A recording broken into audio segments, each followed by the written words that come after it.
Desde nuestros estudios en Washington, Poder Latino. Bienvenidos a Poder Latino, una semana más. Hoy vamos a hablar de la popularidad. Cuando uno piensa en un político que está en el ejercicio de su cargo, es inevitable pensar que los datos de popularidad el político quiere que le acompañen. Al menos los políticos al uso. Para Donald Trump, bueno, muchos dirán que Donald Trump no es un político al uso. Miren lo que ha pasado esta semana. En los últimos 70 años, ningún presidente ha tenido una popularidad tan baja durante sus primeros 6 meses de gobierno como la de Donald Trump.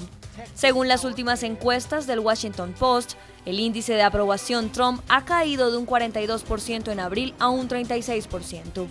Hoy, el 58% de los estadounidenses desaprueba su gestión. La encuesta sale a la luz días después de que se conociera que el hijo del presidente, Donald Trump Jr., se reunió con una abogada rusa durante la campaña presidencial. Según la misma encuesta, el 63% de los estadounidenses considera que la reunión fue inapropiada. Sobre las promesas de campaña, solo el 38% considera que Trump está haciendo progresos significativos en su agenda, mientras que el 55% considera que no. Las competencias de Trump en el escenario mundial también son una preocupación para muchos. 2/3 de los estadounidenses no confían en él para negociar con los líderes mundiales en nombre de Estados Unidos y cerca de la mitad cree que el liderazgo mundial de Estados Unidos se ha debilitado bajo Trump. La encuesta, que fue publicada durante la misma semana en la que la ley de salud republicana fue rechazada por el Senado, indica que solo el 24% de los estadounidenses apoyan la nueva legislación. ¿Qué implica esta falta de popularidad de Trump? ¿Se puede esperar que mejore en los próximos meses? Datos de popularidad bajos, muy bajos, un 36% en 70 años en esos primeros 6 meses de llegar a la Casa Blanca. No habíamos visto esas cifras tan bajitas. Antes de entrar en el debate, quiero que vayamos a consultar cuáles son los datos exactamente. Diana Castañeda, en Seamos Precisos. Danos las cifras, Diana. Hola Gustavo, vamos a mirar cuál es la opinión que tienen los estadounidenses de su presidente que ha estado en la Casa Blanca 6 meses.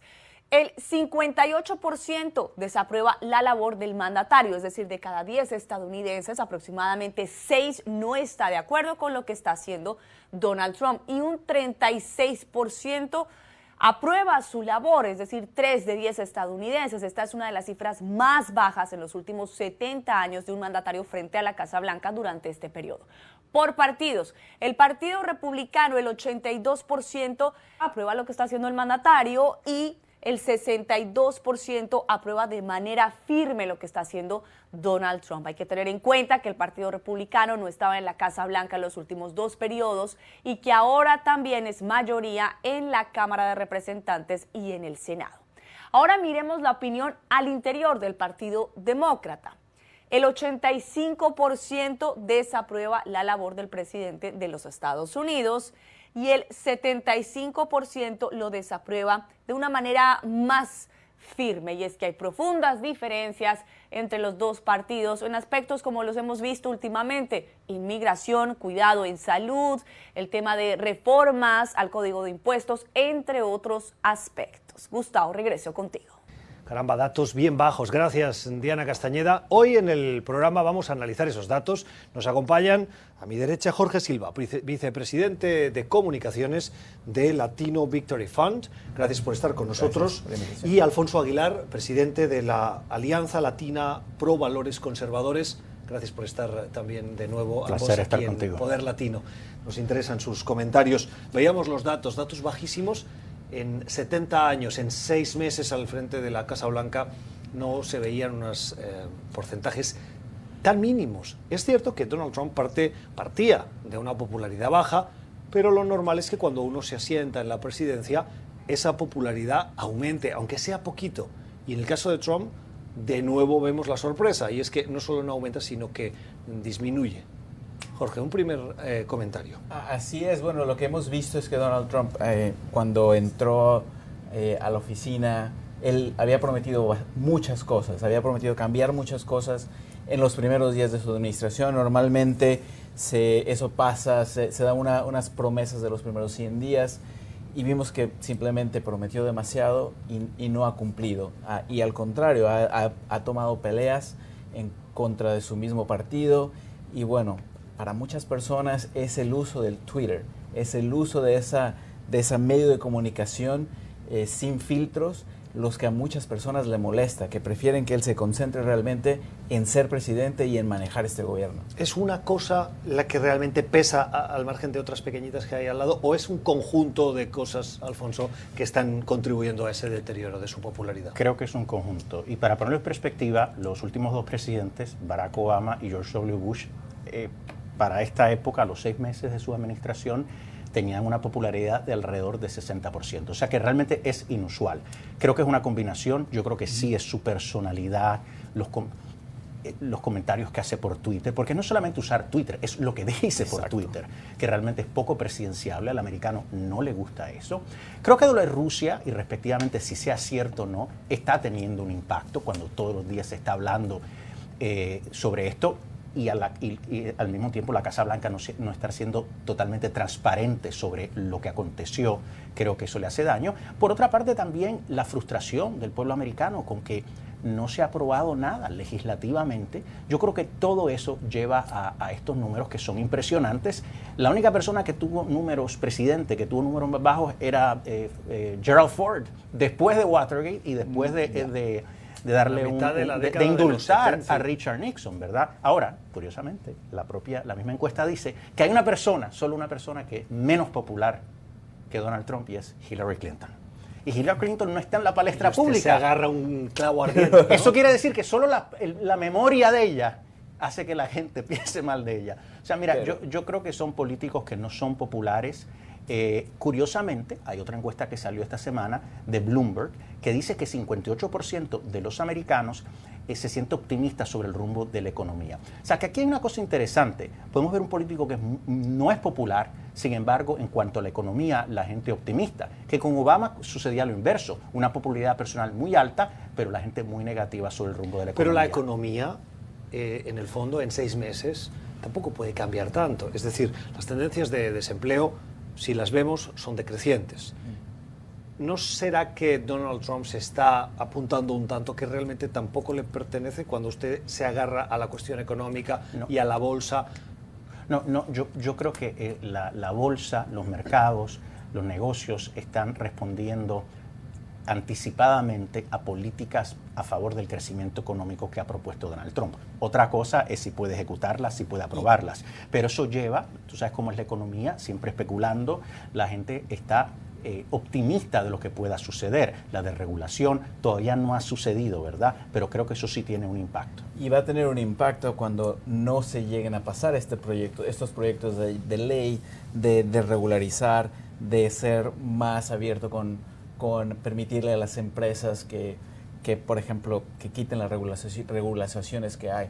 Así que este optimismo de los mercados de valores, vamos a ver que una vez que no se puedan pasar algunas leyes, pero estás para asumiendo beneficiarlos, que no se puede aprobar. Por ejemplo, una reforma de momento no se ha aprobado. Pero digamos que es una reforma contributiva, donde hay menos tensión dentro de la delegación republicana sobre ese tema, y se bajan las tasas corporativas un 15%. Eso a corto plazo inmediatamente tiene un impacto importante en la economía. Sí.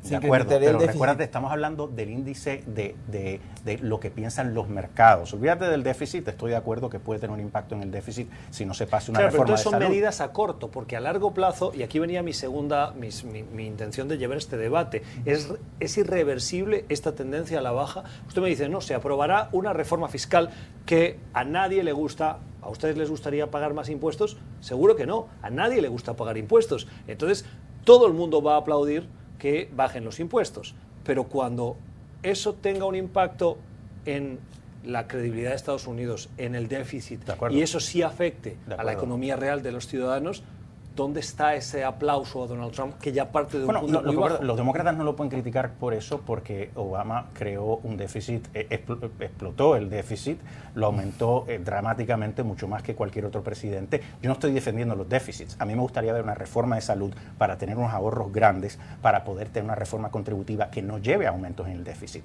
Ahora, en la ausencia, mi punto es que todavía tenemos que trabajar con la reforma de salud, está estancada, claramente, pero yo creo que no se puede dejar de proceder en otras piezas legislativas esperando a que se llegue a un consenso sobre la reforma de salud.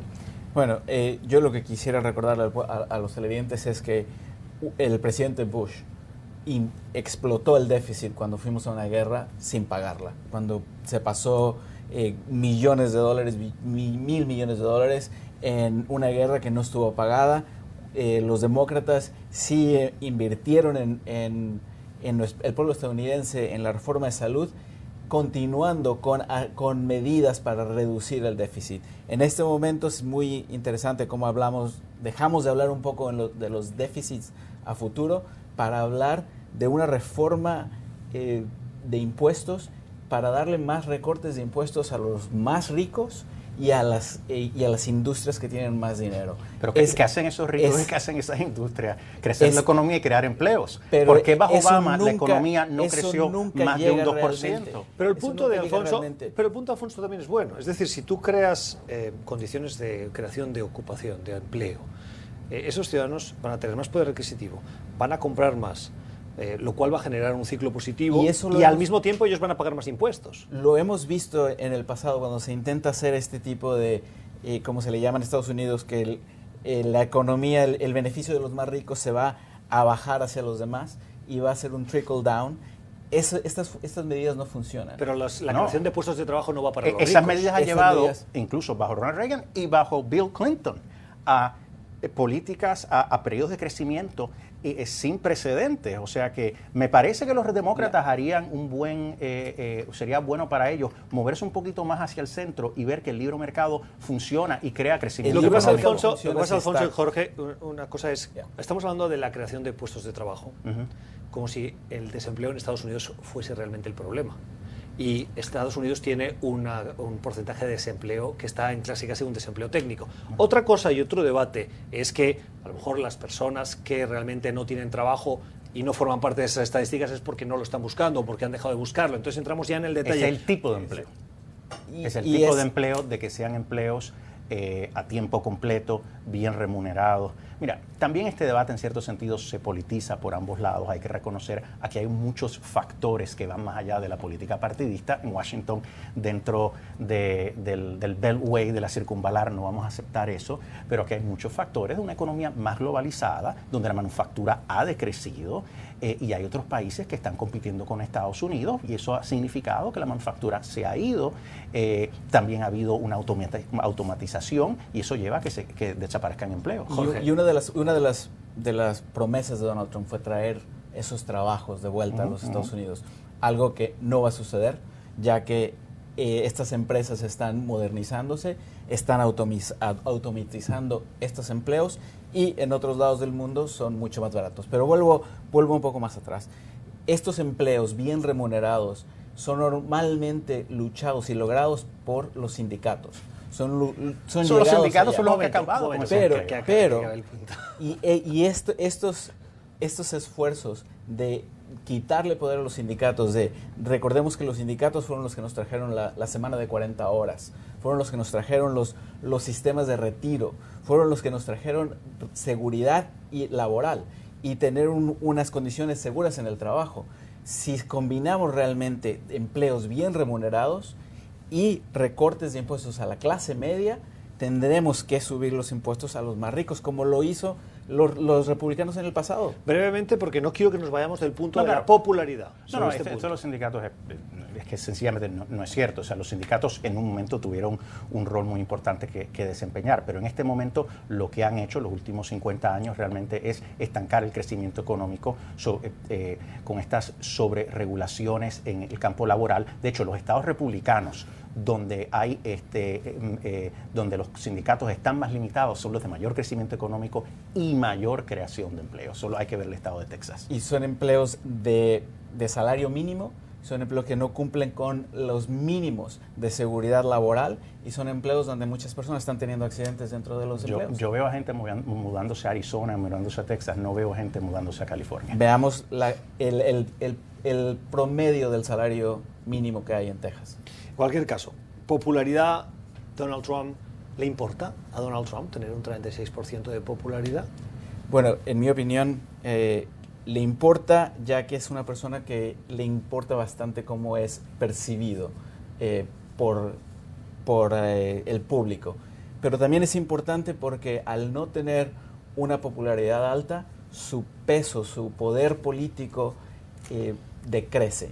Él, lo han dicho mucho en los últimos días, que muchos senadores y muchos republicanos en el Congreso no le temen al presidente, porque no es una persona muy popular. Pero si le importa, ¿por qué se comporta como si no le importara?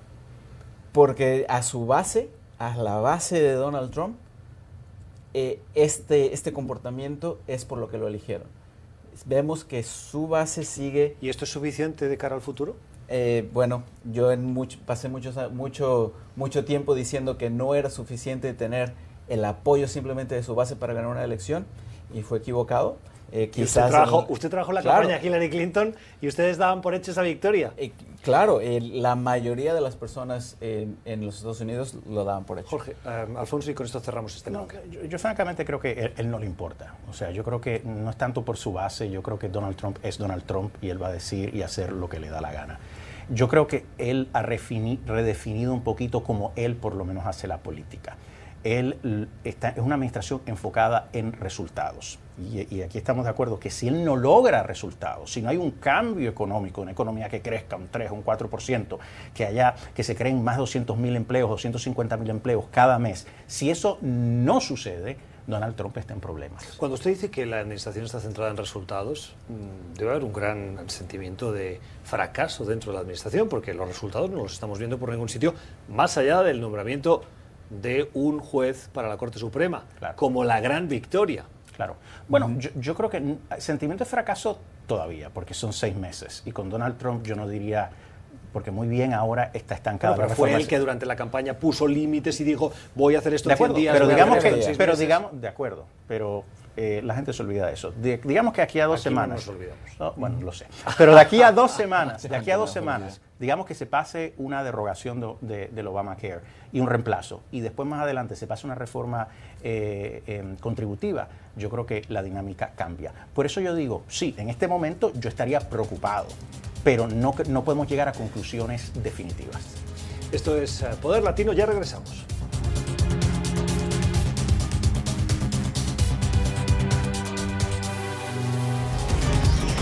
Ya regresamos con Poder Latino.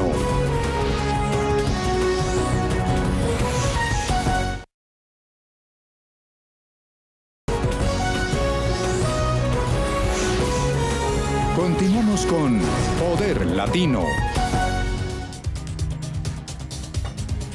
Seguimos hoy en Poder Latino hablando de la popularidad de Donald Trump, una popularidad que está en mínimos históricos en 70 años. En estos primeros 6 meses de presidencia no había visto la estadística, los datos, cifras tan bajas. Y estamos intentando entender por qué y cuánto le importa a Donald Trump y cuánto le importa a los ciudadanos. Miren estos datos. Hemos buscado con el equipo de producción cuánto interesaban a los ciudadanos un Donald Trump, cuánto lo detestaban y cuánto lo aplaudían. Y lo que nos llamó mucho la atención es que hay 2 grandes polos. En medio casi no hay nada. Los que le apoyan, lo apoyan fundamentalmente por cómo es. Y dicen cosas como es un líder fuerte, dice lo que piensa, no es políticamente correcto. Esto lo experimentamos incluso en carne propia en la campaña electoral, cuando estuvimos en alguno de los estados y la gente salía de sus mítings y le preguntábamos ¿por qué les gusta Donald Trump? Y las respuestas coinciden. Todos los que le aplauden por cómo es Donald Trump. Y los que le detestan, los que no pueden ni verle, por el mismo motivo, por cómo es Donald Trump. Y dicen cosas como la forma como habla y actúa, no está bien informado, es deshonesto. La personalidad del presidente influye sobremanera en la percepción que él traslada, y vemos la popularidad que tiene y es muy baja, 36%. ¿La figura de Trump está contribuyendo a dividir a Estados Unidos? Bueno, creo que lo que hemos visto en los últimos años en nuestro debate político es la polarización política. Lo comentaba Alfonso, es que no hemos visto este tipo de animosidad entre los partidos y entre los políticos. Y Donald Trump, lo que dice en Twitter es a veces no es presidencial, pero también es ofensivo. Y va en contra de los demócratas, va en contra de los republicanos, va en contra de quien se le ponga enfrente. Creo que Donald Trump sí está alimentando esa división y esa polarización entre la política en los Estados Unidos. Estoy de acuerdo. Ahora, debo decir que la polarización venía ya antes de Donald Trump. O sea, el presidente Obama, con sus políticas altamente ideológicas, que era su prerrogativa adelantarlas, antagonizó a grupos conservadores. O sea, la polarización ya existía y las encuestas lo demostraban. Pero las encuestas de popularidad de Barack Obama eran buenas. No, sí, pero mirabas las políticas. Cuando era presidente, la ley de salud no era popular. La gente no tenía un optimismo sobre la economía. Ahora, con las encuestas, también pongamos un poquito en perspectiva la encuesta, porque ciertamente yo estoy seguro que la mayoría de los americanos no están contentos con la personalidad de Donald Trump. Ahora, su nivel de aprobación probablemente es más alto. Recuérdate que lo vimos con las encuestas durante la campaña, donde personas decían vamos a votar en contra, pero después terminaron votando a favor. La realidad es que si hay algo refrescante de Donald Trump, y es lo que tú decías de que hay mucha gente que dice, bueno, finalmente alguien está diciendo esto, pero su personalidad es tan inusual que la gente como que le da miedo decir públicamente Pero esto sirve para ganar apoyo. una elección, ¿sirve para ganar una segunda elección? Como te digo, si hay un cambio concreto en la situación económica y el tema principal para los americanos es la economía y empleos, si hay un cambio dramático, pudiera ser reelecto en este campo político que es totalmente diferente. Creo que él se crea muchos obstáculos innecesariamente. Con esto de Rusia, yo creo que si él sencillamente se hubiera callado la boca y no hubiera estado trinando, tuiteando continuamente, yo creo que se hubiera causado, no hubiera tenido tantos problemas. Hay que ver, al final de cuentas, si no hay resultados. Bueno, sí, definitivamente. Si no cumple lo que prometió durante su primera campaña, va a ser muy difícil que gane una reelección, y también va a afectar bastante al Partido Republicano, que ha estado apoyando muchas de sus propuestas. Hay una gran sombra sobre la figura de Trump y sobre la Casa Blanca. Usted la ha mencionado 2 veces o 3 en este debate ya, y es la mano alargada de Rusia y la supuesta implicación de Rusia en la campaña electoral y posteriormente. No le ayuda a la Casa Blanca tampoco la transparencia en cómo manejan las cuestiones con Rusia. Eso es una evidencia. En el último G20 hubo 2 reuniones de Donald Trump con Vladimir Putin y la Casa Blanca solo hizo pública una. ¿Por qué?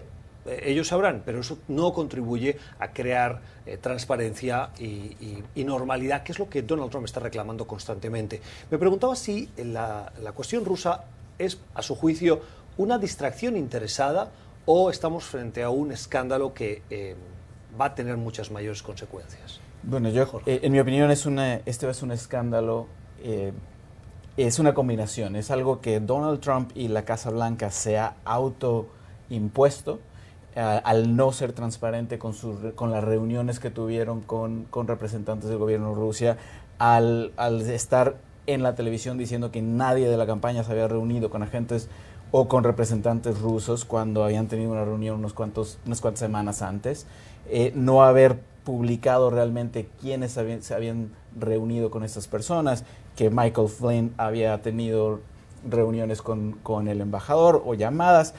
Esto es algo que ellos mismos se pusieron y que va a continuar afectando mientras siga este constante goteo de información.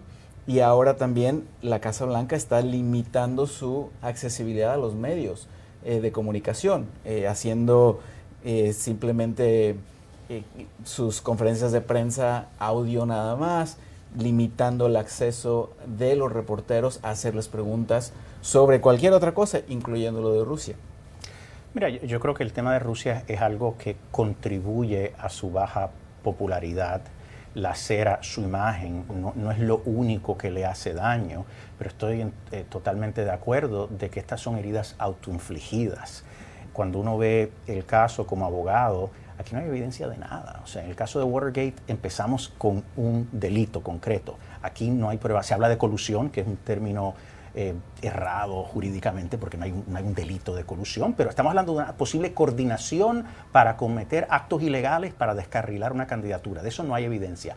Pero el problema aquí es el desastre en el manejo de las comunicaciones, la falta de transparencia, los comentarios de Trump, todo eso abona a esta impresión de que no está siendo transparente. Ahora, debo decir que si de aquí a 1 año, 2 años, sale Mueller, el fiscal especial, y dice: yo no he encontrado ninguna evidencia de ningún tipo de coordinación o conspiración, los republicanos, los demócratas van a tener un problema en sus manos, porque hasta ahora esto ha sido básicamente la única línea de ataque hacia Trump. Y bueno, debo decir también, en cuanto a la prensa, que sí creo que ha habido un poquito de parcialización, o bastante, con esto de las reuniones con Putin. La segunda reunión con Putin fue en el contexto de una cena en el G20. ¿Una hora de reunión, una hora. Sí, señor Alfonso? Eso es lo que pasa en esto, eso es lo que queremos de un presidente. O sea, en una reunión, él se sienta, se pone a hablar, están hablando de asuntos de Estado. Lo que pasa es que voy a intentar contradecirle ahí porque la prensa sí que reclamamos eso. Cuando Donald Trump o cualquier presidente de Estados Unidos tiene una llamada telefónica de 5 minutos con otro líder mundial, la Casa Blanca emite un comunicado y dice: esto fue lo que hablaron sobre temas generales. No nos dan más detalle, pero nos comunican, 1, que se ha producido la llamada, y 2, normalmente en la agenda llegan a poner a las 10:20 de la mañana Donald Trump mantendrá una reunión o una llamada telefónica con Emmanuel Macron de Francia. Pero esto es diferente porque era en el contexto de una cena. Nosotros no sabemos la duración de todas las conversaciones que tuvo el presidente Obama en este tipo de cenas con distintos líderes. Para esto están estas cenas, para que interactúen más informalmente. Si estuvieron 1 hora, yo creo que es interesante. Pero tenemos relaciones con Rusia. O sea, el hablar con un oficial ruso de por sí no es ningún problema. Lo que pasa es que no le ve la gravedad por el hecho de que sea Vladimir Putin y estemos hablando de la posible injerencia rusa en la campaña electoral. Yo francamente no creo que esto es algo inflado. O sea, ¿desde cuándo? Primero, que es irónico, porque ¿desde cuándo los demócratas se han preocupado tanto de Rusia? O sea, desde que perdieron las elecciones. Desde que montaron un ataque en nuestra democracia, en nuestras elecciones, robaron. Pero si hubiesen ganado las elecciones, o sea, cuando los afectaron, si hubiesen dedicado, se estaría investigando de la misma manera, porque fueron correos electrónicos. Le vendieron 1/5 del uranio de Estados Unidos a Rusia. Desmantelaron electrónicos. la batería antimisiles que había en Polonia y ahora se quejan de Rusia. La política de Trump, irónicamente, hacia Rusia es más fuerte que la de definitivamente no. Este fue un robo de propiedad del DNC, de propiedad personal de John Podesta, y fue utilizado, armado para afectar en nuestras elecciones. Esto se estaría investigando si Hillary Clinton fuera presidenta o cualquiera que fuera el resultado, porque este fue un ataque a nuestra democracia. Para que todos los televidentes nos entiendan exactamente lo que estamos hablando, es que en medio de la campaña electoral hubo un ataque de unos hackers que entraron en el Comité Nacional Demócrata, robaron información de correos electrónicos y también de la campaña de Hillary Clinton, entre ellos Podesta, que era el jefe de campaña de Hillary, y esa información la filtraron a Wikileaks, y Wikileaks la hizo pública, y con esas filtraciones se dañó la imagen. Y ahora, recordemos, una de las cosas que salieron recientemente fue este intercambio entre Donald Trump Jr. y esta abogada rusa, donde se le indicaba a Donald Trump Jr. que había información, que tenían información sobre Hillary Clinton, que había sido de los correos electrónicos desaparecidos que iban a afectar a Hillary Clinton. Y claramente se le especificó que era parte de las acciones del gobierno ruso por interferir y por beneficiar. Que para puntualizar, los correos decían que eran información que dañaba, pero no hacían referencia a los ataques. Sin embargo, se le especificó que era... Otra cosa es que ustedes hagan la asociación, pero eso no estaba en los correos. Se le especificó que era parte de las operaciones del gobierno ruso para ayudar a Donald Trump. Pero hay eslabones perdidos que no acaban de... Exacto. ¿Y qué fue lo que pasó? Normalmente esto se va al FBI, donde es un gobierno extranjero. En eso tiene razón. Si usted como equipo de campaña recibe esa información, lo que hace es informar al FBI. Y Donald Trump no lo hizo. Aquí está el problema. Bueno, él dice que no sabía de la reunión. ¿Y usted se lo cree? Es posible, claro que sí. En estas campañas se dan reuniones continuas. Pero un momento, el jefe de campaña vamos a ser estaba objetivos, vamos a ser Eso objetivos. sería otro debate. Porque no podemos pero yo tener, también no podemos creo tener que una doble vara. ¿Fue un error la reunión con la abogada rusa? Totalmente. La reunión de por sí no evidencia Que esta sepamos hasta conspiración. Pudiera Hasta ser, ahora, pudiera hasta ser, ahora. esto te lo digo y te lo admito ahora mismo, pudiera ser una violación de la ley electoral que tiene que ser investigada si él solicitó esa información y recibió algo de valor. Pudiera ser, lo acepto. Aquí está la doble vara. Tenemos información, político sacó un informe, Ken Vogel, conocido en esta ciudad, ¿Quién es Ken Vogel? periodista investigativo de político, diciendo que funcionarios de alto nivel del Partido Demócrata, en coordinación con la campaña de Hillary Clinton, se reunieron con funcionarios de la Embajada de Ucrania para ver qué información tenían sobre Paul Manafort. Eso está mal, yo hubiera llamado al FBI también, no puede haber aquí una doble vara. ¿Qué fue lo que dijo Adam Schiff, del comité, el demócrata que está dirigiendo la investigación en la Cámara?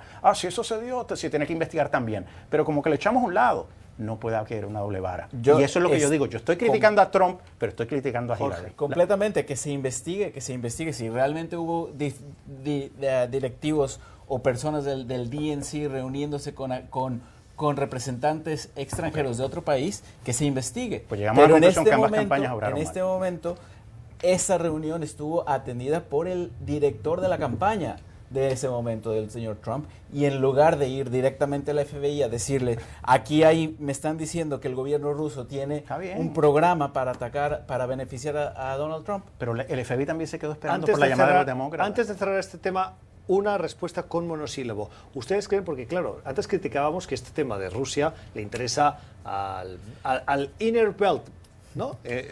A Washington y su entorno. Sí. ¿Ustedes creen que fuera del área de Washington, en Estados Unidos, el tema de Rusia interesa, sí o no? No. Jorge. Yo creo que... No wishful thinking, no lo que usted desearía. ¿Cree realmente que al ciudadano de Ohio, de Arizona, de Texas, de California, le interesa el tema de Rusia? ¿Sí o no? Sí. Yo les pregunto ahora, ¿cuánto pesa el tema de Obama? Porque el Obamacare y el Trumpcare. Usted decía que el Obamacare fue muy criticado, pero yo no veo grandes críticas, y más bien, sí las hay, vamos a ser precisos, pero hay más aplauso que críticas en el mundo del ruido, de la reacción a esa propuesta sanitaria.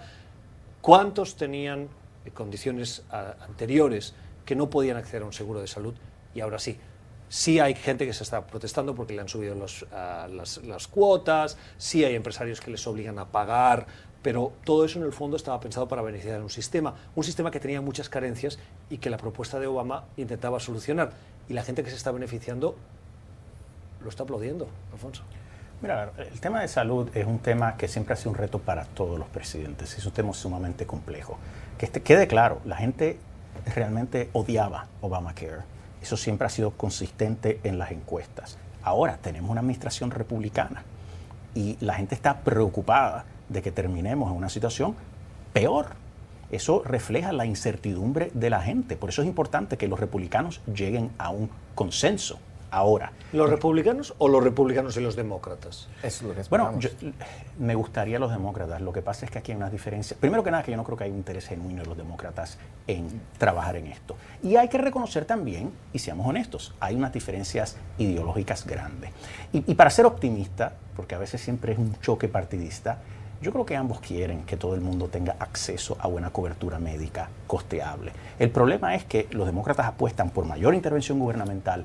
Los republicanos, los conservadores, yo creo que tras menos gobierno y un sistema de libre mercado va a ser mejor. Tú mencionas lo de que hay 23 millones de personas que ahora tienen seguro médico que antes no lo tenían. Es cierto, pero muchos de ellos no lo querían tener. Lo tienen porque han sido forzados por Obamacare. Ahora, muchos más, 25 millones o más, están funcionalmente sin seguro médico, con deducibles altos, primas altas. Una tarjeta de seguro médico no es tener cobertura. Pero esto médica. pasaba antes. En cualquier caso, para darle la voz a usted, si la necesidad que tiene este país es la de encontrar un consenso para solucionar los problemas, las carencias que tenía antes el sistema de salud del Obamacare y las carencias que hoy tiene el sistema de Obamacare. ¿Cuánto creen que contribuye el presidente insistiendo en que hay que repeal and replace, rechazar, desmontar y luego reconstruir? Ahí está la base del problema, porque es el sistema que tenemos en este momento, los demócratas lo aceptamos, no es perfecto. Tiene carencias, tiene problemas, hay lugares donde se puede construir, pero el quitar completamente esta base que ya existe, que ya es ley, que le ha dado cobertura a 23, 24 millones de personas, eso es lo más preocupante, ya que los demócratas están dispuestos a ir a la mesa a trabajar en corregir esos problemas, en continuar por ejemplo, con los impuestos que están en este momento, que son parte de este Obamacare, continuar con esos impuestos para continuar financiando el sistema. Sin embargo, hay lugares donde se pueden hacer cambios y quisiéramos trabajar con los republicanos. Recordemos el proceso de los demócratas, fueron audiencia tras audiencia por más de un año, donde fueron audiencias públicas, donde fueron votos públicos, se adoptaron muchas ideas republicanas dentro de este proyecto de ley, y la diferencia con los republicanos, que se hizo un proyecto de ley a puerta cerrada con muy poca cooperación de los demócratas o interviniendo simplemente en ideas. Ya le veo, Alfonso, que tiene que... Yo no dudo. Cerramos este bloque que hay con un usted, esfuerzo porque hay partidista de los republicanos. Pero aquí vuelvo a hablar de la doble vara, porque dentro de todo trato de ser objetivo, ¿verdad? Aquí hay un proceso de revisión histórica. O sea, Obamacare fue impuesto.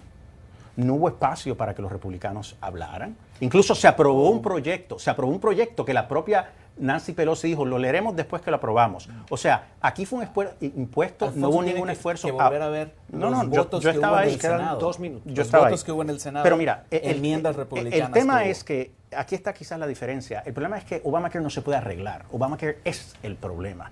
Y estamos ahora en una situación donde el sistema de salud está colapsando. Tenemos más de 5 estados que solo tienen una aseguradora. Algunas personas sí ahora tienen acceso a seguro, pero las redes de proveedores excluyen un sinnúmero de proveedores. Hay redes de seguro médico que no tienen oncólogos, que no tienen cardiólogos. Y eso pero es que este debate no es sobre el Obamacare, sino sobre la popularidad del presidente. No. ¿Cuánto contribuye el presidente con su actitud para solucionar todos esos problemas? Porque eso es una cuestión objetiva. No ayuda en el sentido de que yo no creo que el presidente tenga un plan, una estrategia. En estos últimos 3 días hemos visto, primero dijo que apoyaba el plan de la Cámara, después atacó el plan de la Cámara, después dijo que apoyaba el plan del Senado. Después que colapsó el plan del Senado... ¿Es eso liderazgo? No, yo estoy dispuesto a reconocer eso, pero al final de cuentas es el Congreso, porque son los republicanos que por 7 años dijeron que ellos iban a poder derrogar y reemplazar esto y no lo han hecho. Yo creo que se le está dando mucho énfasis al rol del presidente, aunque sí creo que está haciendo llamadas, mucho más de las que hacía Obama, con demócratas y republicanos, un sinnúmero de temas que tienen relación con el Congreso terrible. El presidente las está haciendo. Al final de cuentas, es el liderato republicano que tiene que crear ese consenso. Este debate no se ha terminado. Todavía quedan semanas. De aquí a 2 semanas pudiéramos tener un consenso. Un consenso que veremos si llega. Esto es Poder Latino.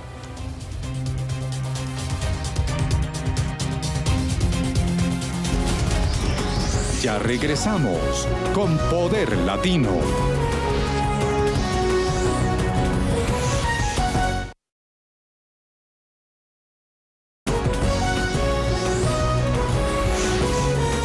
Continuamos con Poder Latino. Seguimos en Poder Latino, hoy hablando de la popularidad del presidente, una popularidad que de acuerdo a esas encuestas que comentábamos al principio, estaban bien bajas. En años no se veía una popularidad tan baja. Es el liderazgo que ejerce o no ejerce el presidente de los Estados Unidos. Lo conversamos hoy con Jorge Silva y con Alfonso Aguilar. Y precisamente hoy domingo me quiero fijar en lo que ha pasado esta semana. Esta semana se produjo una entrevista relevante, una entrevista no por ser entrevista, sino porque el presidente dijo 2 cosas que me llamaron poderosamente la atención. Por un lado, cuestionaba a su propio fiscal general, Jeff Sessions, y Trump decía que si hubiera sabido que se iba a autoexcluir, lo que se dice... Inhibir. Sí, inhibir de la investigación rusa, no le hubiese nominado. Cuando Donald Trump dice eso, la primera reacción que yo tuve fue pensar, él está haciendo una autoinculpación de parte. Porque digo, si no, ¿para qué? Y la siguiente fue, lo que a lo mejor está haciendo el presidente es crear el espacio, el terreno, para que Jeff Sessions presente su dimisión. Pero ni Jeff Sessions dimitió, ni parece que Donald Trump esté dándole aire o queriendo rebajar la tensión en el tema de Rusia. Todo lo contrario. Falta estrategia, falta liderazgo. Jorge. Bueno, creo que fue algo histórico, porque yo no recuerdo nunca a un presidente hablar así sobre el procurador de justicia y también las amenazas que básicamente puso en la mesa en esa entrevista de que si el fiscal especial investigaba sus finanzas, que esa iba a ser la línea donde no se podía cruzar y donde quizás lo iba a despedir. Creo que fue una entrevista histórica. Bueno, claro, las finanzas era la segunda parte, usted se me adelantó. Cuando Donald Trump hizo referencia a si el fiscal o especial o el investigador especial Mueller si él era capaz de cruzar esa línea de investigarse sus empresas y sus finanzas particulares, estaba creando un espacio muy peligroso, vino a decir Donald Trump. Y al día siguiente de haber lanzado esta amenaza, Mueller dice, sí, yo voy a investigarlo. Este comentario es tan preocupante en tantas dimensiones. ¿Cuál de los dos? No sé cuál es más preocupante. O sea, bueno, primero que nada, un presidente que hable así de su secretario de Justicia. Un secretario de Justicia, no nos olvidemos, que fue el primer senador en apoyar a Donald Trump cuando nadie quería apoyar a Donald Trump. Que realmente salió a hacer campaña por él, fue totalmente leal y fiel. Que ahora de pronto diga esto. Evidentemente Trump culpa a Sessions por haberse inhibido, que él pensará que eso fue lo que llevó al nombramiento del fiscal independiente. El que haya tenido una entrevista con el New York Times, de todos los periódicos, que él ha criticado tanto, podía haber hablado de la reforma de salud, etcétera, para atacar al secretario y al subsecretario de Justicia es insólito. Para los que han ciegamente apoyado a Trump, yo creo que esto deberían tomar una pausa y pensar. Y preguntarse a sí mismos a quién es leal Donald Trump. Porque si no es leal a Jeff Sessions, ¿a quién va a ser leal? Crea un ambiente de desasosiego tan grande en una administración. ¿Quién se va a atrever? Oye, ¿y usted a esa pregunta qué responde? Bueno, yo creo que es que no creo que va a ser leal. Es tan sencillo como eso. Por otra parte, sí es preocupante lo que él dijo de que él no va a permitir o sea, que sería impropio que Mueller entrara a investigar las finanzas de sus corporaciones, y ya esta misma semana se supo que Mueller ha ampliado la investigación. Si esto llevara a un despido de Mueller, tipo lo que hizo Richard Nixon con Archibald Cox, esto realmente puede llevar a una gran frustración que ya se está sintiendo de republicanos en el Congreso y pudiera llevar a hablar de otras cosas, procesos políticos en el Congreso, lo que es muy preocupante. Sí, no, es definitivamente, creo que está poniendo en la mesa algo que no habíamos visto en anterioridad de ningún presidente, y creo que está demostrando que Donald Trump es fiel y leal a Donald Trump. Lo que pasa es que ahí vuelvo a lo que conversábamos al principio, cuando les decía si a Donald Trump le importa, y ustedes me decían no le importa. Entonces, parece que Donald Trump puede hacer lo que le dé la real gana, que no pasa nada. Lo que pasa Donald es que Trump continúa en porque la presidencia. Porque hasta ahora ha funcionado, pero el problema... ¿Qué es lo que ha funcionado hasta ahora? Bueno, el ganar la elección de después de decir las ya, cosas que dijo, nadie lo había dicho. Nada más. Bueno, después de eso, ¿qué más ha funcionado? Bueno, yo creo que hay una victoria así importante que tampoco la podemos minimizar, porque no, es cierto, la del juez Gorsuch es un triunfo muy grande, ¿verdad? Porque eso es el futuro de la interpretación de la Constitución por varias generaciones. Pero estoy de acuerdo, hay limitaciones. La pregunta es, ¿va a poder seguir comportándose de esta manera? Yo no me atrevo a hacer predicciones. Yo con Trump dejé de hacer predicciones porque yo dije que nunca iba a salir electo, etcétera. Yo no hago más predicciones porque vivimos en un mundo que es muy político, que es muy difícil de predecir. Pero sí me parece que sería un poquito ingenuo de su parte el pensar que él puede hacer lo que le da la gana sin repercusiones legales o sin repercusiones políticas, porque la gente ha sido muy paciente. Lo que pasa es que hasta el 2018 repercusiones políticas. Usted mencionaba, sin decirlo, un proceso de destitución, lo que en inglés se conoce como el impeachment. El impeachment, vamos a ser claros también, porque la gente piensa que un impeachment es un tramitito de nada y ya lo tenemos. Primero, que es complicadísimo, pero segundo, que tiene un altísimo coste político. Y aquí los demócratas, me atrevería a decir, que no están para empezar a asumir ese coste político, porque recordemos, desde la victoria electoral de Donald Trump, en 5 elecciones que ha habido, las 5 las han ganado los republicanos. Sí, me van a decir ustedes que eso es consecuencia de la redistribución de los distritos, pero no hay tanto hartazgo entre las bases como para que eso se ponga en cuestión. No, y lo hemos visto, los líderes demócratas del Congreso no están hablando de impeachment en este momento, pero si se cruza esa línea, creo que va a ser algo bipartidista. Perdón, ya se ha radicado un proyecto por demócrata para residenciar al presidente. No son los líderes. Son dos pero que aparecen en los medios continuamente. O sea, yo creo que, vuelvo a decir, porque tratando de ser lo más objetivo posible, o sea, los demócratas le han dado mucho énfasis casi exclusivo a este tema. Yo creo que ¿A usted no le parece que a los demócratas les interesa más que Donald Trump continúe en la presidencia, como mínimo hasta el 2018, para tener esa ola de votos que les haría controlar el legislativo en Estados Unidos? Lo que pasa es que es un análisis puramente, exclusivamente político, partidista.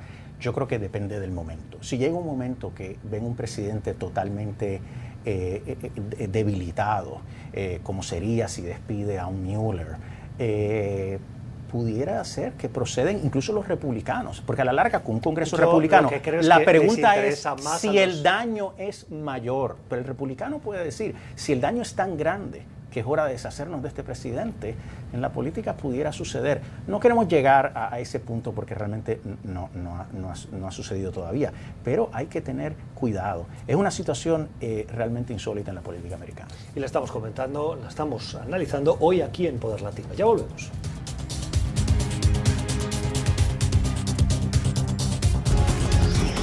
Ya regresamos con Poder Latino.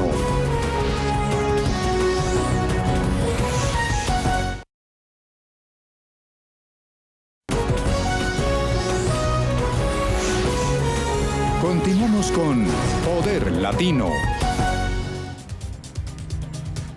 Recta final hoy en Poder Latino con Jorge Silva de Latino Victory Fund y con Alfonso Aguilar, que es presidente de la Alianza Latina Pro Valores Conservadores. Nos queda escasamente un minuto para el final del programa. Les quiero pedir una predicción de futuro. ¿Dónde estamos en esa popularidad del presidente y dónde creen que puede acabar? Jorge. Bueno, estamos en el nivel más bajo que ha habido en la historia en los primeros 6 meses de un presidente o en los últimos años, y creo que puede ir más bajo. Y dejé de hacer predicciones de hace mucho tiempo. No, pero aquí está el reto. Yo les Claro. pido la predicción. Va a ir más bajo. Para eso vienen. Bueno, debo recordar al televidente que Hillary todavía es menos popular que Donald Trump. Lo que llama la atención, no piensen que solo son los republicanos que tienen problemas. Mira, yo creo que si continúa como esto, la popularidad puede continuar bajando, pero vuelvo a advertir que estamos en un mundo político muy diferente. Si la economía empieza a crecer a un 3-4%, si se empiezan a crear empleos, más de 200, 150 mil consistentemente cada mes, si se lograra una reforma de salud que eventualmente empieza a bajar las primas y los deducibles, eso puede tener un impacto político muy positivo. Y aunque detesten al presidente, la gente pueda decir, caramba, pero estamos ganando. Antes les pedía una respuesta de monosílabo. Miren, este es el programa número 80 de Poder Latino. Y uno de los analistas que venía de manera habitual, en un programa, yo le dije, no, pero Donald Trump, y me cortó, y en el programa, como que me regañó diciéndome, oiga, seamos serios, me dijo, Donald Trump no va a ganar, eso no va a pasar. Entonces yo, claro, me he dado la tarea de recuperar ese fragmentito para recordárselo. Yo les voy a pedir a ustedes de manera muy sintética, el 2018, ¿quién gana? ¿Recuperan los demócratas el Senado y la Cámara? ¿Ninguna de las dos o alguna de las dos? El Senado está muy difícil por el mapa que tienen en este momento, en esta elección. Hay posibilidades de recuperar la Cámara. Ahora mismo los republicanos mantienen Cámara y Senado, definitivamente, si no cambian las circunstancias políticas drásticamente. Esto es Poder Latino y este fragmento queda grabado. En el 2018 lo recuperamos. Gracias a ustedes por habernos acompañado y a nuestros analistas por haber venido a hacer predicciones y hacer análisis. Nos vemos la semana que viene con más análisis en Poder Latino. Que tengan un feliz domingo. Una producción de NTN 24 con la colaboración de El Tiempo Latino, una publicación del Washington Post y la George Washington University.